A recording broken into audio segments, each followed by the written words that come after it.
Greetings, comrades. I'm Jenny and welcome to my new channel, Modern Socialist.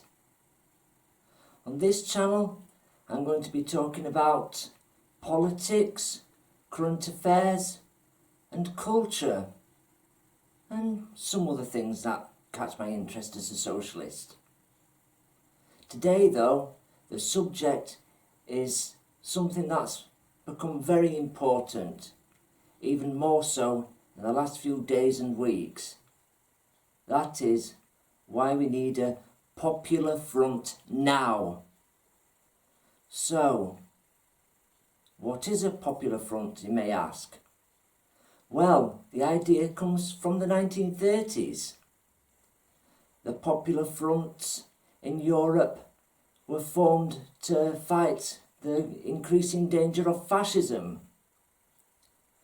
The left and liberals were getting together, socialists, communists, even Stalinists, working together to fight what was such a danger to democracy and freedom and even life.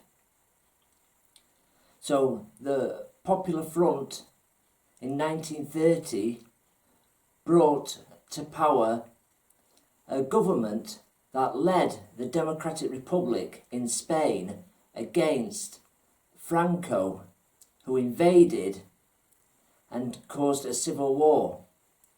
Unfortunately, they were defeated.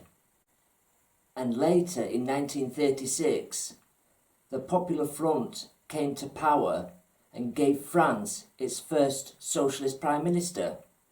So you may ask, why do we need a popular front now? Well, it's because of the rise of right-wing authoritarian populism, which in many ways is mirroring the rise of fascism in the 1930s. In the US, there is Donald Trump, who has come to power on the back of anti-immigrant and racist rhetoric. And of course, in the UK, we have Brexit. This has led to Boris Johnson being elected by the Tory party because they were so desperate, those members, to get this Brexit. And this has given us a hard right-wing Thatcherite government. So why is it this authoritarian populism able to rise in the democracies of the world nowadays? Well, because democracy is easily subverted by bad actors. It relies on people acting in good faith. But these populists are happy to break the rules and bend constitutions. In the US, Donald Trump, for example, has been ignoring Congress when it is asked for his tax returns. They have every right to do it, as it is part of the constitutional checks and balances, but he just flat out refuses, and there's nothing really much they can do. They can take him to the courts, but when it gets to the Supreme Court, well, he's been packing them. The Republicans have been packing the Supreme Court, and Trump has had two ultra-conservative nominees. So they will obviously find for the Republican cause. And in the UK, the Johnson government and his ministers have been talking continuously about proroguing Parliament. What is that? Well, it is when the Prime Minister shuts Parliament. And in this case, he will be shutting Parliament so he could push through his no-deal Brexit over the heads of democratically elected members of Parliament. Brexit was meant to be about sovereignty and giving Westminster its powers back away from Europe. But, as we know, that was all talk. They say that in Britain we're vulnerable because we haven't got a written constitution. We do actually have a written constitution, but it's just spread all over in different places. In the courts, how Parliament works and the Speaker deals with it, and how people have to deal with the Queen and so on. But it is written. The US has a written constitution in one place, practically all in one place, but that hasn't protected them, and their constitution was meant to be allowed to be changed when they have a Congress every 20 years. That never happened though, but they do have amendments. But the British Constitution, I suppose it has its flexibility. In times of crisis like this, the populists might be able to bend things to get their way, but it also allows people to fight back and use the interpretations of the Constitution. So it's 6 to 1, half a dozen to the other way. You have a written constitution in one place, or a British style unwritten constitution. I don't think that makes much difference in the fight against populism, to be honest. So, back to Britain and what's been happening. Well, basically, Johnson has led a Brexit coup.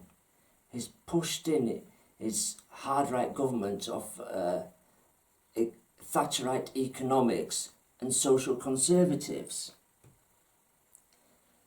Dominic Cummings, his special advisor who helps in the campaigning, he seems to be running government policy, but this man is an intellectual snob, an elitist. He thinks everybody else is stupid and below him. Is this a man of the people that Brexiters always claim they are? As Chancellor, there is now Sajid Javid. He believes in libertarian economics, pushing the Thatcherite agenda even further, and he's backed by having Liz Truss working with him in the Treasury. As Home Secretary, there is now Priti Patel. Pretty by name, but ugly by nature. She is one of the hang 'em and flog 'em brigade.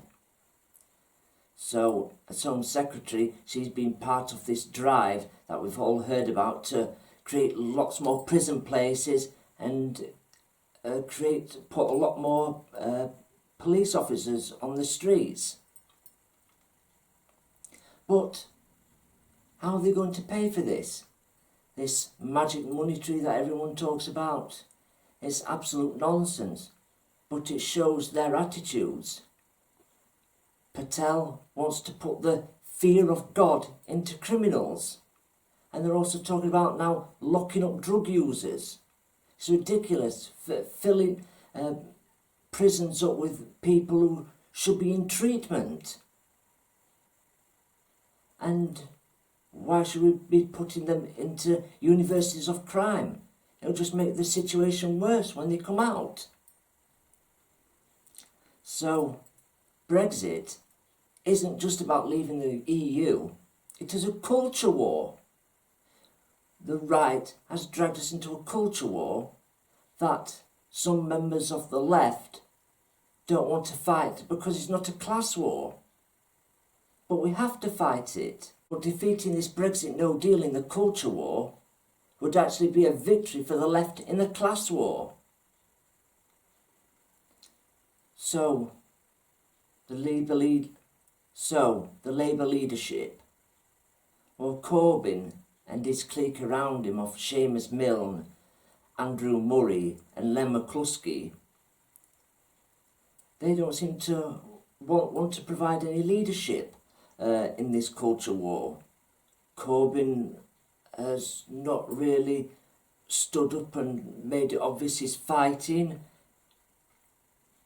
Where is the so-called firebrand socialist that the right-wing press likes to talk about? Why isn't he manning the barricades, shouting, "Everybody out! General strike now!" Nothing. He doesn't seem to want to fight it.